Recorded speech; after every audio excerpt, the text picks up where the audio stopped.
अस्सलाम वालेकुम। आज का हमारा टॉपिक है रेस्पिरेटरी चेन। लेक्चर को स्टार्ट करने से पहले मैं बताती चलूँ कि आप मेरे channel daily dose of education को लाइक करें, शेयर करें और सब्सक्राइब करें और बेल आइकन पर क्लिक करके ऑल वीडियोस को सिलेक्ट करें ताकि आपको नए आने वाली वीडियोस की नोटिफिकेशन मिलती रहे। तो आज का हमारा टॉपिक है रेस्पिरेटरी चेन।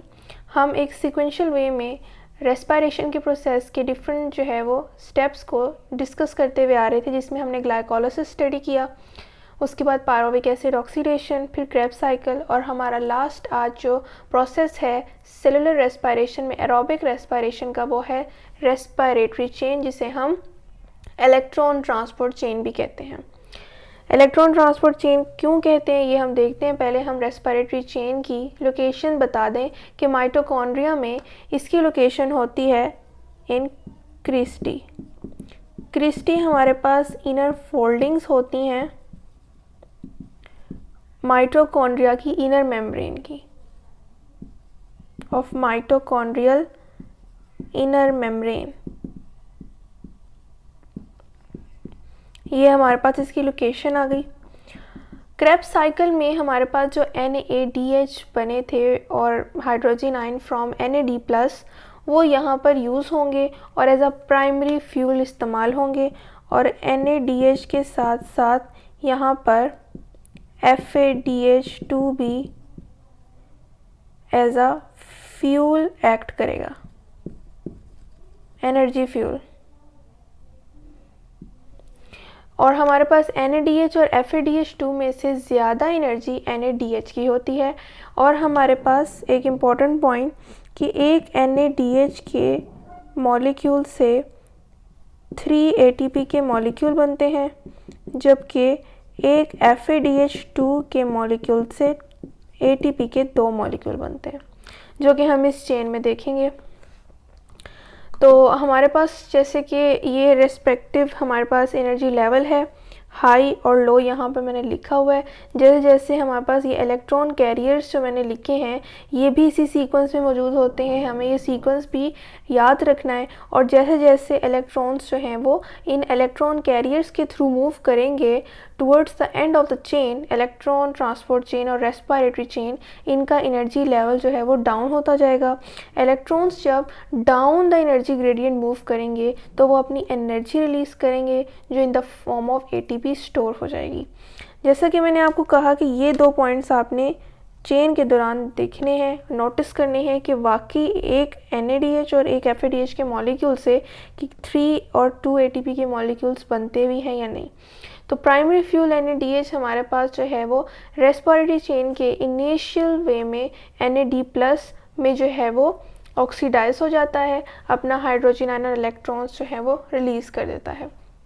यहाँ पर एनर्जी रिलीज़ होती है ADP+ फॉस्फेट और ATP में कन्वर्ट हो जाता है, और ये इलेक्ट्रॉन्स जो हैं वो इलेक्ट्रॉन कैरियर्स के थ्रू चेन में मूव करते हैं।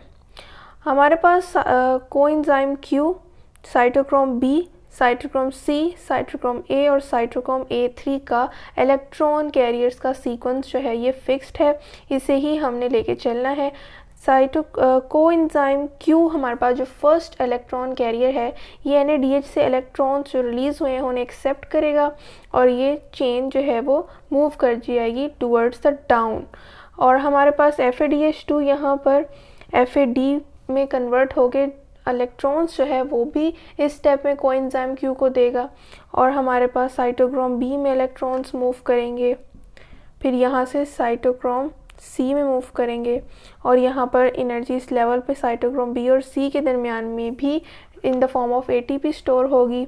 साइटोक्रोम C साइटोक्रोम A के पास इलेक्ट्रॉन ट्रांसफ़र करेगा, इलेक्ट्रॉन ट्रांसफ़र करते हुए और एक्सेप्ट करते हुए ऑक्सीडेशन रिडक्शन रिएक्शन भी हो रहा है, और साइटोक्रोम A3 के पास जो है वो इवेंचुअली इलेक्ट्रॉन्स जाएंगे। फाइनल एक्सेप्टर्स जो इन इलेक्ट्रॉन का है वो ऑक्सीजन है।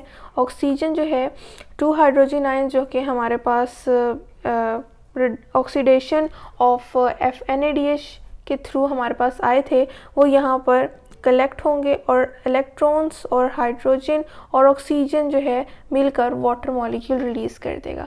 ये वही वाटर का मॉलिक्यूल है जो कि रेस्पिरेशन की इक्वेशन में हम ऐसा प्रोडक्ट देखते हैं। कार्बन डाइऑक्साइड भी हमने देखी जो कि एज अ वेस्ट हमारे पास जो है वो प्रोडक्ट बनता है वाटर, और एटीपी हमारे पास जो बन रही है ये भी एज अ प्रोडक्ट हमें रेस्पिरेशन की इक्वेशन में नज़र आते हैं।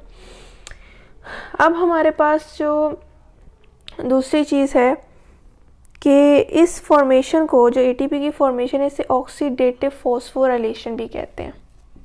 ऑक्सीडेटिव फॉस्फोराइलेशन, इस फॉर्मेशन को ऑक्सीडेटिव फॉस्फोराइलेशन क्यों कहते हैं? क्योंकि यहाँ पर जो एटीपी की फॉर्मेशन हो रही है वो by the oxidation of NADH हो रही है। यहाँ पर NADH और FADH2 ऑक्सीडाइज हो रहे हैं, अपने इलेक्ट्रॉन्स रिमूव कर रहे हैं और इलेक्ट्रॉन कैरियर्स को दे रहे हैं जो कि इस सीक्वेंस में प्रेजेंट है, और इनकी ऑक्सीडेशन की वजह से इलेक्ट्रॉन्स इस चेन में मूव करते हैं और अल्टीमेटली वाटर मॉलिक्यूल रिलीज़ करते हैं, और साथ ही साथ एनर्जी भी प्रोड्यूस होती है जैसे जैसे ये down the energy level move करते हैं। तो इसीलिए इस फॉर्मेशन को हम ऑक्सीडेटिव फॉस्फोराइलेशन भी कहते हैं। अगर हम इनकी ऑक्सीडेटिव फॉस्फोराइलेशन की ओवरऑल हम प्रोडक्ट्स और रिएक्टेंट्स को देखें जो कि हमने इस चेन में यूज़ किए हैं, तो हमारे पास कुछ इस तरह की इक्वेशन हमारे पास आएगी कि NADH एक रिएक्टेंट था, साथ हाइड्रोजन आयन, फिर हमारे पास 3ADP के मॉलिक्यूल्स थे और फॉस्फेट, इनऑर्गेनिक फॉस्फेट के भी, और साथ ही साथ हमारे पास फाइनल एक्सेप्टर था हाफ ऑक्सीजन। इनके आपस में रिएक्टेंट्स हमारे पास मौजूद हैं, तो इनसे जो प्रोडक्ट बनेगा हमारे पास इसकी ऑक्सीडेशन से NAD+ बना, इनके थ्रू ATP के 3 मॉलिक्यूल्स बने, और हाफ ऑक्सीजन ने जब इलेक्ट्रॉन्स और हाइड्रोजन आयंस के साथ रिएक्ट किया तो वाटर बनाया। तो ये हमारे पास फाइनल इक्वेशन आ जाती है ऑक्सीडेटिव फॉस्फोराइलेशन की। और यहाँ पर मैंने आपको कहा था कि आपने इन दोनों स्टेप्स को देखना है, नोटिस करना है कि वाकई ऐसा है या नहीं। तो एक हमारे पास NADH का मॉलिक्यूल इस चेन में इन्वॉल्व था, तो 3ATP के मॉलिक्यूल्स बन रहे हैं, जबकि एक FADH2 जब हमारे पास सेकेंड स्टेप में इस चेन में इन्वॉल्व हुआ तो उसके बाद 2 ATP के मॉलिक्यूल्स बने। तो ये था आज का हमारा टॉपिक जिसमें हमने रेस्पिरेटरी चेन को देखा और उसके इलेक्ट्रॉन ट्रांसपोर्ट चेन में डिफरेंट इलेक्ट्रॉन कैरियर्स को स्टडी किया। आई होप आपको आज के लेक्चर की समझ आई होगी। अगर कोई क्वेश्चन हो तो आप कमेंट में ज़रूर पूछें। मैं फिर बताती चलूँ कि आप मेरे channel daily dose of education को लाइक करें, शेयर करें और सब्सक्राइब करें, और बेल आइकन पर क्लिक करके और वीडियोज़ को सिलेक्ट करें ताकि आपको नए आने वाली वीडियोज़ की नोटिफिकेशन मिलती रहे। शुक्रिया, अल्लाह हाफ़िज़।